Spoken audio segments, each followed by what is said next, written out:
10. Riverside Drive, número 232. Simon estava sentado na poltrona da sala de Kyle, olhando fixamente para a imagem congelada na tela da TV que ficava no canto do recinto. Tinha sido pausada no jogo que Kyle estava jogando com Jace, e a imagem era de um túnel submerso, de aparência fria e úmida, com uma pilha de corpos no chão e algumas piscinas de sangue muito realistas.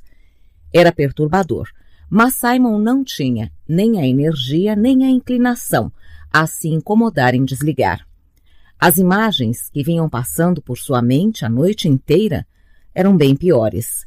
A luz que invadia a sala pelas janelas passara de uma luminosidade aquosa do alvorecer a uma iluminação pálida de início da manhã, mas Simon mal reparara. Só via o corpo de Maureen largado no chão, com os cabelos louros manchados de sangue. O próprio progresso cambaleante pela noite, com o sangue da menina zumbindo por suas veias. E em seguida, Maya atacando Kyle, perfurando-o com as garras. Kyle tinha ficado lá, sem levantar a mão para se defender. Provavelmente teria permitido que o matasse se Isabelle não tivesse interferido, arrancando Maya de cima dele e jogando-a pelo asfalto, contendo-a ali até que a raiva se transformasse em lágrimas. Simon havia tentado se aproximar, mas Isabelle o afastara, com um olhar furioso, o braço envolvendo Maya e a mão levantada para alertá-lo. Saia daqui, ordenara, e leve-o com você. E não sei o que ele fez, mas deve ter sido muito sério. E foi. Simon conhecia aquele nome, Jordan. Já tinha sido mencionado quando ele perguntou a Maya como havia se transformado em licantrope. Obra do ex-namorado, revelara. Ele a atacara de uma maneira selvagem, cruel, e depois fugira, abandonando-a para lidar com o problema sozinha. O nome dele era Jordan. Por isso Kyle só tinha um nome perto da campainha, porque era seu sobrenome. O nome completo devia ser Jordan Kyle, concluiu Simon. Tinha sido burro, incrivelmente burro por não perceber antes. Não que precisasse de mais um motivo para se odiar agora. Kyle, ou melhor, Jordan, era um lobisomem. Simon curava-se rapidamente. Quando Simon o levantou, sem qualquer gentileza, e o levou de volta ao carro, os cortes profundos na garganta e embaixo dos rasgos na camisa já tinham melhorado e formado casquinhas. Simon tirou as chaves dele e o levou de volta para Manhattan, praticamente em silêncio, Jordan praticamente imóvel no banco do passageiro, encarando as próprias mãos sangrentas.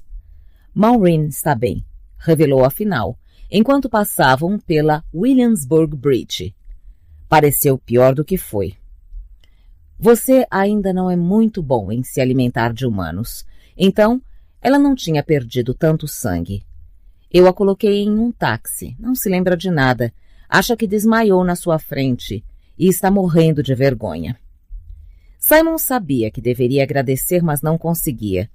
Você é Jordan, disse, o antigo namorado de Maya que a transformou em licantrope. Estavam em Kenmare agora. Simon foi na direção norte, passando por Bowery, com seus prédios de viciados e lojas de iluminação. Confirmou Jordan afinal. Kyle é meu sobrenome. Comecei a atender por ele quando me juntei ao pretor. Ela ia te matar se Isabelle tivesse deixado. Tem todo o direito de me matar se quiser, afirmou Jordan e se calou. Não falou mais nada enquanto Simon encontrava uma vaga e depois enquanto subiam as escadas para o apartamento. Foi para o quarto sem sequer tirar a jaqueta ensanguentada e fechou a porta. Simon já tinha arrumado a mochila e estava prestes a sair quando hesitou. Até agora não sabia ao certo por quê, mas, em vez de sair, largou a mochila perto da porta e sentou na cadeira onde passou toda a noite. Queria poder ligar para Clary, Mas ainda era muito cedo e, além disso, Isabelle tinha dito que ela tinha saído com Jace. E a ideia de interromper algum momento especial entre os dois não era muito convidativa. Pensou em como estaria a mãe. Se tivesse visto o filho ontem com Maureen, teria achado mesmo que era o monstro que ela o acusara de ser. Talvez fosse. Levantou a cabeça quando a porta de Jordan se abriu e ele apareceu. Estava descalço, com a mesma calça jeans e a camisa do dia anterior. As cicatrizes na garganta haviam desbotado, tornando-se linhas vermelhas. Olhou para Simon. Os olhos âmbar, normalmente tão brilhantes e alegres, estavam sombriamente encobertos. Achei que você ia embora, disse. Eu ia, confessou Simon, mas depois concluí que deveria te dar uma chance de explicar. Não há nada para explicar. Jordan vasculhou a cozinha e uma gaveta, até encontrar um filtro de café. O que quer que Maya tenha contado a meu respeito, tenho certeza de que é verdade. Ela disse que você bateu nela, falou. Jordan, na cozinha, ficou completamente parado. Olhou para o filtro, como se não tivesse mais certeza de sua utilidade. Disse que ficaram juntos durante meses e que estava tudo ótimo, prosseguiu Simon. Então, você virou violento e ciumento. E que quando ela reclamou, bateu nela. Ela terminou com você, e quando estava voltando para casa em uma determinada noite, alguma coisa a atacou e quase a matou. E você saiu da cidade sem pedir desculpas, sem se explicar. Jordan repousou o filtro na bancada. Como ela chegou aqui? Como encontrou o bando de Luke Garroway? Simon balançou a cabeça. Entrou em um trem para Nova York e os encontrou. Maya, uma sobrevivente, não permitiu que o que fez com ela destruísse. Muitas pessoas permitiriam. Foi para isso que ficou? Perguntou Jordan. Para dizer que sou um canalha? Porque isso eu já sei. Fiquei, respondeu Simon, por causa do que fiz ontem à noite. Se tivesse descoberto um dia antes, teria ido. Mas depois do que fiz com Maureen, mordeu o lábio. Pensei que tinha controle sobre minhas ações, mas não tenho. E machuquei alguém que não merecia, por isso fiquei. Porque se eu não for um monstro, você também não é. Porque quero saber como seguir em frente. E talvez você possa me dizer. Simon se inclinou. Porque tem sido legal comigo desde que o conheci. Nunca o vi sendo mal ou se irritando. Depois pensei nos lobos guardiões e no que disse sobre ter se filiado porque tinha feito coisas ruins. E achei que Maya fosse essa coisa ruim pela qual você está buscando compensação. Estou, disse Jordan. É ela. Clary sentou-se à escrivaninha do pequeno quarto de hóspedes da casa de Luke, com um pedaço de tecido recolhido no Bet Israel esticado à sua frente. Colocara 2 lápis de cada lado para fazer peso e estava olhando, com a Estela na mão, tentando se lembrar do símbolo que lhe viera no hospital. Estava difícil se concentrar. Não parava de pensar em Jace na noite passada. Para onde teria ido? Por que estava tão infeliz?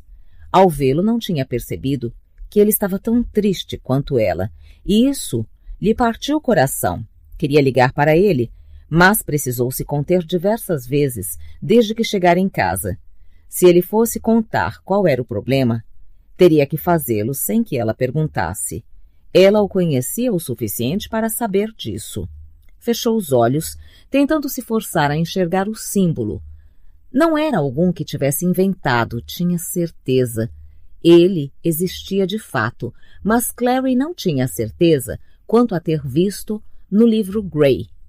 A forma lhe falava menos em tradução do que em revelação, em mostrar a forma de alguma coisa escondida debaixo da terra, em soprar poeira lentamente para ler a inscrição abaixo. A Estela tremeu em seus dedos e Clary abriu os olhos para descobrir surpresa que tinha conseguido traçar um pequeno desenho na beira do tecido. Parecia quase uma mancha, com pedaços estranhos em cada direção, e ela franziu o senho, imaginando se estaria perdendo a habilidade. Mas o tecido começou a cintilar, como calor exalando de um teto preto quente. Observou quando palavras começaram a surgir no tecido, como se uma mão invisível estivesse escrevendo. Propriedade da igreja de Tolto, Riverside Drive, número 232. Um murmúrio de entusiasmo a percorreu. Uma pista de verdade, e a descobrira sozinha, sem a ajuda de ninguém. Riverside Drive, número 232. Ficava no Upper West Side, pensou, perto do Riverside Park, do outro lado do rio de Nova Jersey. Uma viagem nada longa. A igreja de Tolton. Clary repousou a estela com uma cara preocupada. O que quer que fosse, parecia ruim. Arrastou a cadeira até o velho computador de Luke e acessou a internet. Não podia dizer que se surpreendeu quando descobriu que digitar Igreja de Tolton não produzia resultados compreensíveis. O que fora escrito no canto do tecido estava em purgático ou quitônio ou alguma outra língua demoníaca. De uma coisa tinha certeza.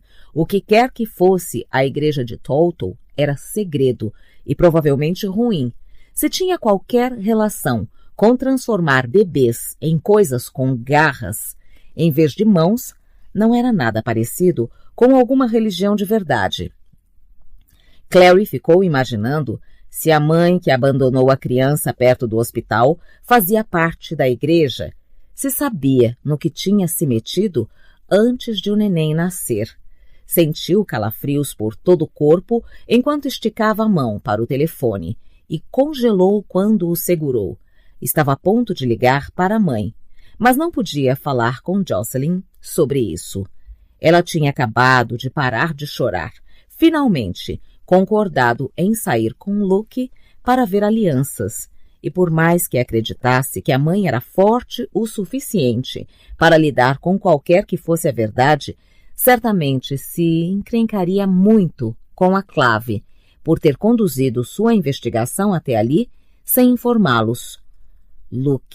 Mas Luke estava com a mãe, não podia ligar para ele. Marise, talvez?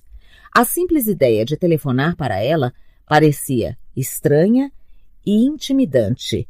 Além disso, Clary sabia, sem querer admitir para si mesma que era um diferencial, que se deixasse a Clave assumir, iria para o banco de reservas, ficaria de fora de um mistério que julgava intensamente pessoal, sem falar que seria como trair a própria mãe para Clave. Mas sair sozinha, sem saber o que encontraria... Bem, tinha treinamento, mas não tanto assim, e sabia que tendia a agir antes e pensar depois. Relutante, puxou o telefone para perto. Hesitou por um instante e mandou uma mensagem. Riverside Drive, número 232. Precisa me encontrar lá agora, é importante. Apertou a tecla de envio e esperou um pouco, até a tela acender com um barulho de resposta. Ok. Com um suspiro, Clary repousou o telefone e foi buscar as armas. Eu amava Maya, disse Jordan. Estava sentado no futon agora, após ter finalmente conseguido fazer café, apesar de não ter bebido nada, só estava segurando a caneca nas mãos, girando-a enquanto falava. Precisa saber disso antes que eu conte qualquer outra coisa. Nós dois viemos de uma cidadezinha abominável no fim do mundo de Nova Jersey, e ela aturava muita palhaçada porque o pai era negro e a mãe branca. E também tinha um irmão que era completamente psicótico. Não sei se ela falou sobre ele, Daniel. Não muito, respondeu Simon. Com tudo isso, a vida dela era um verdadeiro inferno, mas nunca se deixou abalar. Eu a conheci em uma loja de música, comprando discos antigos. Isso, vinil. Começamos a conversar e percebi que era a menina mais legal de lá. E linda também, e doce. Os olhos de Jordan estavam distantes. Começamos a sair juntos e era fantástico. Estávamos completamente apaixonados. Do jeito que acontece quando se tem 16 anos. Aí fui mordido. Me envolvi em uma briga numa noite em uma boate. Entrava em muitas brigas, estava acostumado a socos e chutes, mas mordidas? Achei que o sujeito que me mordeu fosse louco, mas não liguei. Fui ao hospital, levei pontos, esqueci o assunto. Cerca de 3 semanas depois, comecei a sentir ondas de fúria incontrolável. Minha visão apagava e eu não sabia o que estava acontecendo. Soquei a janela da cozinha, porque uma gaveta não queria abrir. Comecei a sentir um ciúme louco de Maia, convencido de que ela estava atrás de outros caras, convencido de que... Nem sei o que estava pensando. Só sei que me descontrolei, bati nela. Queria dizer que não lembro de ter feito isso, mas lembro. E aí ela terminou comigo. A voz se interrompeu. Jordan tomou um gole de café. Parecia nauseado, pensou Simon. Não devia ter contado essa história muitas vezes, se é que já contara alguma. Algumas noites depois fui a uma festa e ela estava lá, dançando com outro cara, beijando, como se quisesse me provar que tinha acabado mesmo. Maia escolheu uma péssima noite. Não que ela tivesse como saber. A primeira lua cheia desde a mordida. As juntas dos dedos estavam brancas, onde agarrava a caneca. A primeira vez em que me transformei. A transformação rasgou meu corpo e dilacerou meus ossos e minha pele. Estava agonizante. E não apenas por causa daquilo. Queria a Maia. Queria que voltasse. Queria explicar. Mas só conseguia uivar. Saí correndo pelas ruas e foi então que a vi atravessando o parque, perto da casa onde morava. Estava indo para casa. E então a atacou, completou Simon, mordeu Maia. Foi. Jordan parecia cego ao rever o passado. Quando acordei na manhã seguinte, sabia o que tinha feito. Tentei ir até a casa dela para explicar. Estava no meio do caminho quando um sujeito grandalhão parou na minha frente e me encarou. Sabia quem eu era, sabia tudo a meu respeito. Explicou que era membro do Praetor Lupus e que tinha sido enviado atrás de mim. Não gostou de ter chegado atrasado, de saber que já tinha mordido alguém. Não me deixou chegar perto dela. Disse que só pioraria as coisas. Prometeu que os lobos, guardiões, cuidariam dela. Falou que como eu tinha mordido uma humana, o que era terminantemente proibido, a única maneira de escapar do castigo seria me juntando a eles e treinando para me controlar. Não teria aceitado, teria cuspido nele e aceitado qualquer que fosse o castigo que quisessem aplicar. Me detestava a esse ponto, mas quando me explicou que eu poderia ajudar a outros como eu, talvez impedir que o que ocorrera com Maia acontecesse novamente, foi como uma luz no fim do túnel, talvez uma chance de consertar meu erro. Certo, disse Simon lentamente, mas não é uma coincidência um pouco estranha que tenha sido enviado a mim. O cara que estava namorando a menina que você mordeu e transformou em licantrope. Coincidência nenhuma, garantiu Jordan. Sua pasta foi uma das várias que recebi. Escolhi porque Maia era mencionada nas anotações. Uma loba e um vampiro namorando, sabe? É grande coisa. Foi a primeira vez que percebi que ela tinha se tornado licantrope depois do que eu fiz. Nunca pesquisou para descobrir, parece um pouco... Tentei. O Praetor não deixou, mas fiz o que pude para descobrir o que tinha acontecido com ela. Soube que tinha fugido de casa, mas a vida lá era infernal, então isso não me disse nada. E não é como se existisse um registro nacional de licantropes onde pudesse procurá-la. Eu simplesmente torci para que não tivesse se transformado. Então, quis o meu caso por causa de Maia. Jordan enrubesceu. Pensei que talvez, se te conhecesse, pudesse descobrir o que tinha acontecido com ela, saber se estava bem. Por isso brigou comigo por enganá-la, disse Simon, lembrando-se. Estava sendo protetor. Jordan o encarou por cima da caneca. Bem, foi uma atitude idiota. E foi você quem colocou o flyer do show da banda debaixo da porta, não foi? Simon balançou a cabeça.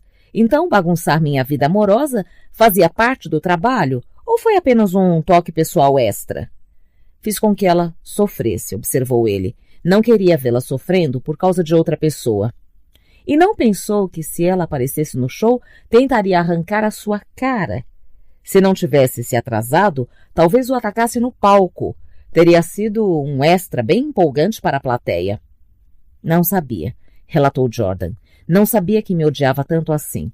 Quero dizer, eu não odeio o sujeito que me transformou.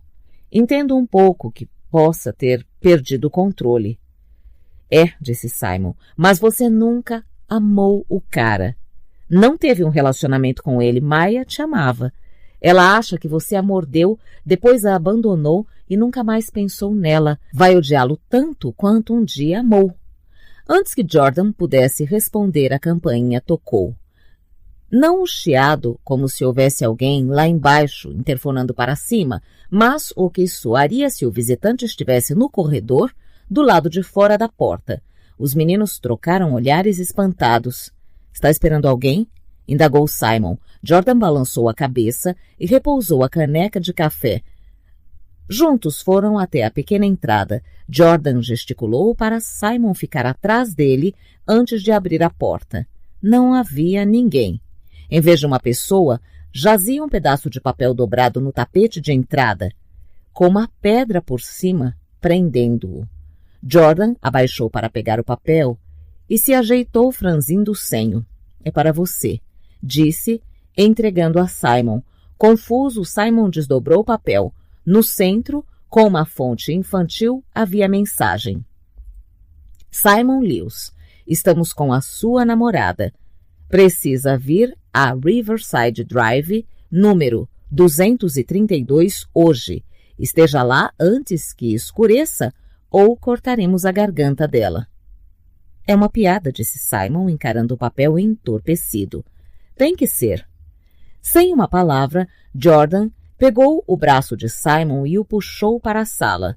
Soltando-o, procurou o telefone sem fio até encontrar. Ligue para ela, disse, colocando o aparelho no peito de Simon. Ligue para Maya e certifique-se de que ela está bem. Mas pode não ser ela. Simon encarou o telefone enquanto o horror da situação zumbia em seu cérebro como espíritos chiando do lado de fora de uma casa, implorando para entrar. Concentre-se, disse para si mesmo, não entre em pânico. Pode ser Isabelle. Ai, meu Deus. Jordan fitou-o com um ar zangado. Você tem mais alguma namorada? Temos que fazer uma lista de nomes para ligar? Simon arrancou o telefone dele e se virou, digitando o número. Maya atendeu no segundo toque. Alô? Maya, é o Simon. A delicadeza sumiu da voz. Ah, o que você quer? Só queria ter certeza de que está bem, disse. Estou, respondeu secamente. Não é como se o que estava acontecendo entre a gente fosse tão sério. Não estou feliz, mas vou sobreviver ainda assim. Você continua sendo um idiota. Não, disse Simon. Quis dizer que queria verificar se você estava bem. Está falando do Jordan? Deu para ouvir a ira tensa quando pronunciou o nome dele, certo? Vocês foram embora juntos, não foram? São amigos ou coisa do tipo, não? Bem, pode dizer para ele ficar longe de mim. Aliás, isso vale para os dois. E desligou. O tom de descagem chiou pelo telefone como uma abelha irritada. Simon olhou para Jordan. Ela está bem. Detesta nós dois, mas não me pareceu que alguma coisa estivesse errada. Tudo bem? Disse Jordan automaticamente. Ligue para Isabelle. Foram necessárias 2 tentativas antes de Izzy atender. Simon estava quase em pânico quando a voz da caçadora de sombras veio do outro lado da linha, soando distraída e irritada. Quem quer que seja.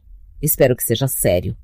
Ele sentiu o alívio jorrando pelas veias. Isabelle. É o Simon. Ah, pelo amor de Deus, o que você quer? Só queria ter certeza de que estava bem. Ah, o quê? Eu deveria estar arrasada porque você é um infiel, mentiroso, traidor, filho... Não. Isso estava realmente começando a irritar Simon. Queria dizer, você está bem? Não foi sequestrada nem nada? Seguiu-se um longo silêncio. Simon, disse Isabelle, afinal... Esta é realmente, de verdade, a desculpa mais idiota para uma ligação choramingada de pazes que já ouvi em toda a minha vida. Qual é o seu problema? Não tenho certeza, respondeu Simon e desligou antes que ela pudesse fazer o mesmo. Entregou o telefone a Jordan. Ela também está bem. Não entendo. Jordan parecia aturdido. Quem faz uma ameaça dessa se não houver fundamento? Digo, é muito fácil descobrir se é mentira. Devem achar que sou burro. Começou Simon. Em seguida, parou. Um pensamento horrível lhe ocorrendo. Arrancou o telefone de Jordan outra vez e começou a discar com dedos entorpecidos. O que foi? Indagou Jordan. Para quem está ligando?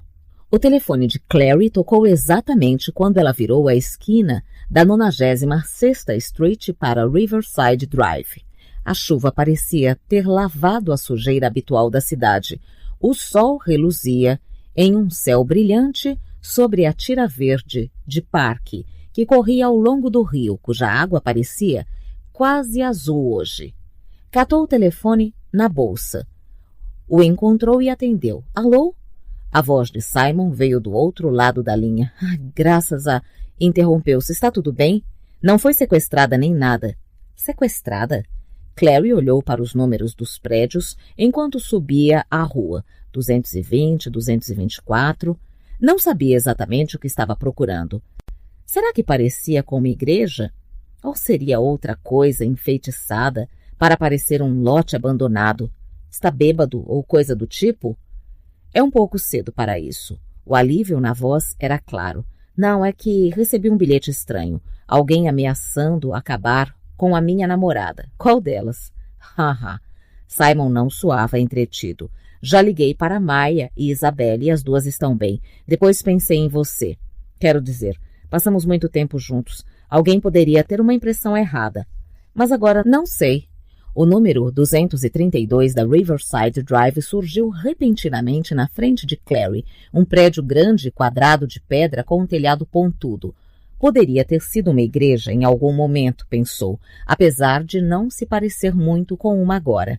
Maia e Isabelle descobriram tudo ontem à noite, a propósito. Não foi bonito, acrescentou Simon. Você tinha razão quanto a brincar com fogo.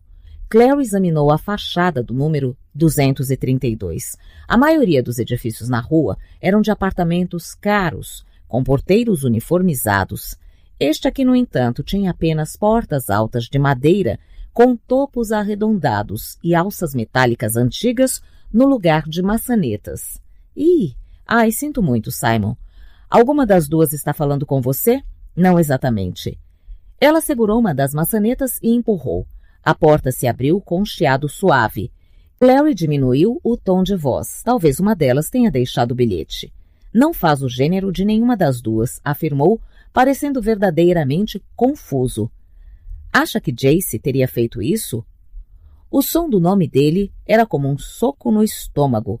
Clary perdeu o fôlego e disse, não acredito mesmo que ele pudesse fazer isso, mesmo que estivesse irritado. Afastou o telefone do ouvido, espiando pela porta entreaberta. Viu o que parecia o interior de uma igreja normal, uma nave longa e luzes tremeluzindo como velas. Certamente não faria mal dar uma olhadinha do lado de dentro. Tenho que ir, Simon. Despediu-se. Ligo mais tarde. Então fechou o telefone e entrou. Acha mesmo que era brincadeira? Jordan estava andando de um lado para o outro, como um tigre em uma jaula. Não sei. Parece um tipo de piada doentio demais para mim. Nunca disse que não era doentia. Simon olhou para o bilhete. Estava sobre a mesa de centro, as letras grossas impressas bem visíveis, mesmo de longe. Só de olhar sentia um sobressalto no estômago, apesar de saber que não significava nada. Só estou tentando pensar quem pode ter mandado e por quê.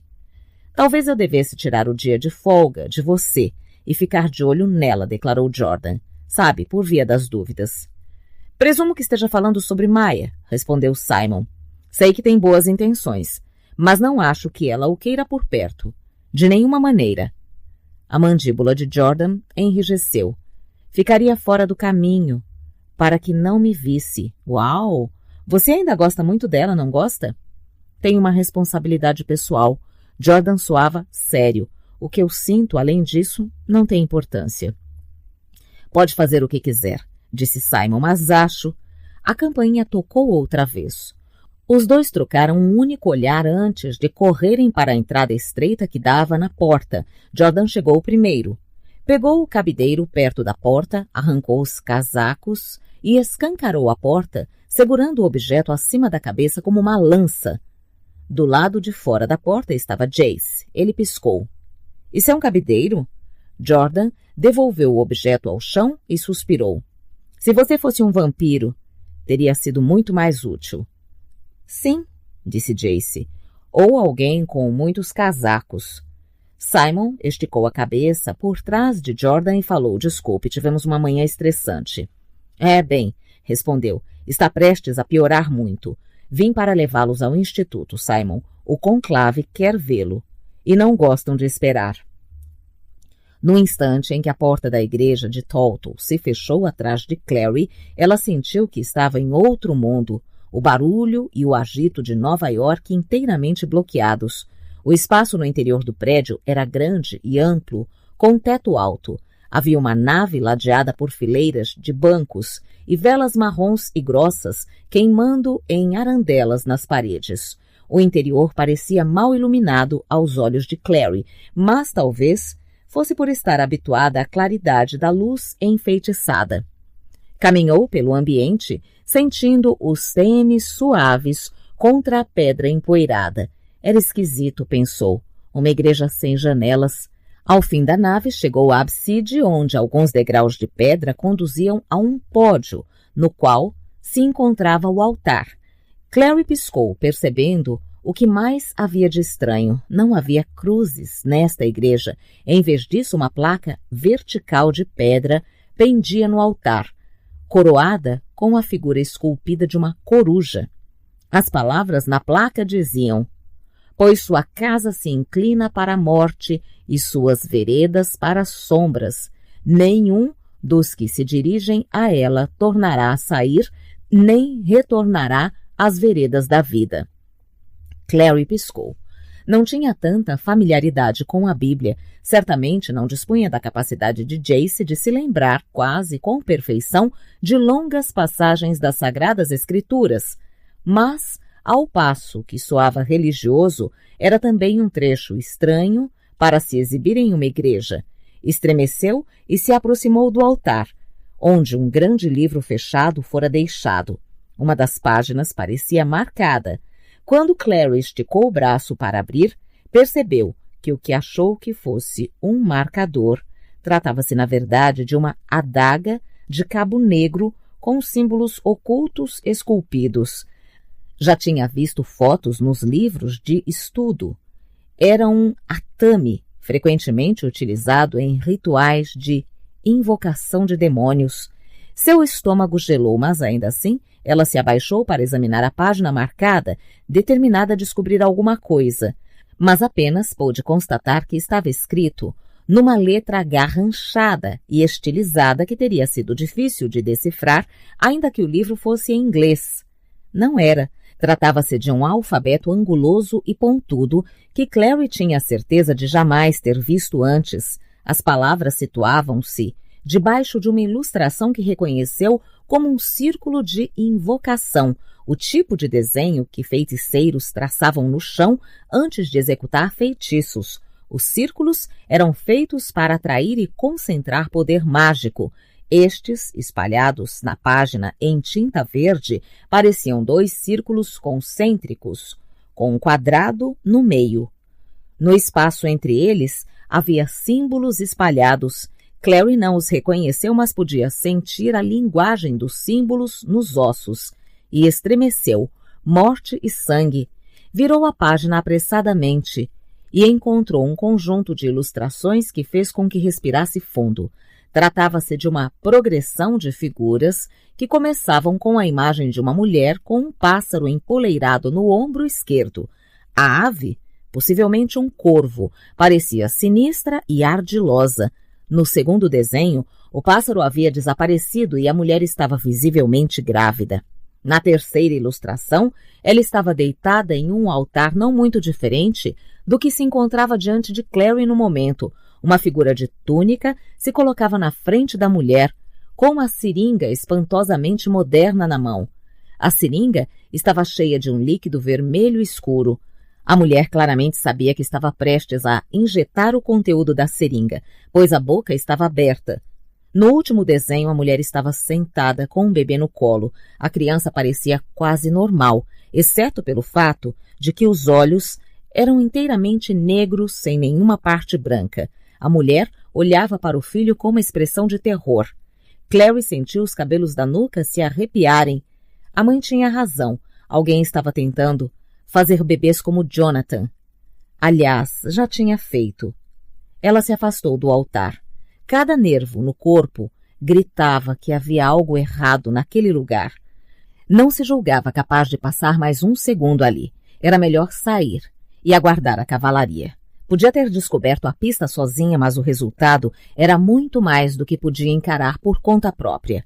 Foi quando ouviu o som. Era um sussurro, como uma corrente lenta retrocedendo que parecia vir de cima dela. Olhou para o alto, segurando o atame com firmeza na mão, e ficou com o olhar vidrado. Ao redor das galerias superiores havia filas de figuras silenciosas. Trajavam o que pareciam roupas de esporte cinzentas, tênis, moletons e casacos de zíper com capuzes puxados sobre os rostos. Estavam completamente imóveis, as mãos nas grades da galeria, encarando-a. Pelo menos presumiu que estivessem encarando. Os rostos escondiam-se nas sombras. Sequer conseguia saber se eram homens ou mulheres. Eu sinto muito, disse ela. Sua voz ecoou alta pela sala de pedra. Não tive a intenção de atrapalhar ou... Não houve qualquer resposta, além do silêncio, um silêncio pesado. O coração de Clary começou a bater com força. Vou embora, então.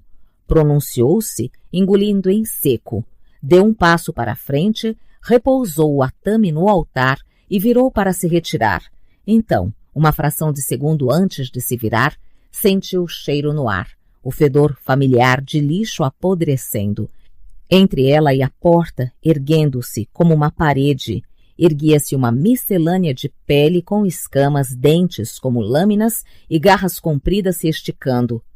Há 7 semanas, Clary vinha treinando para encarar uma batalha demoníaca, ainda que fosse gigantesca, mas agora que estava acontecendo de fato, tudo o que conseguiu fazer foi gritar.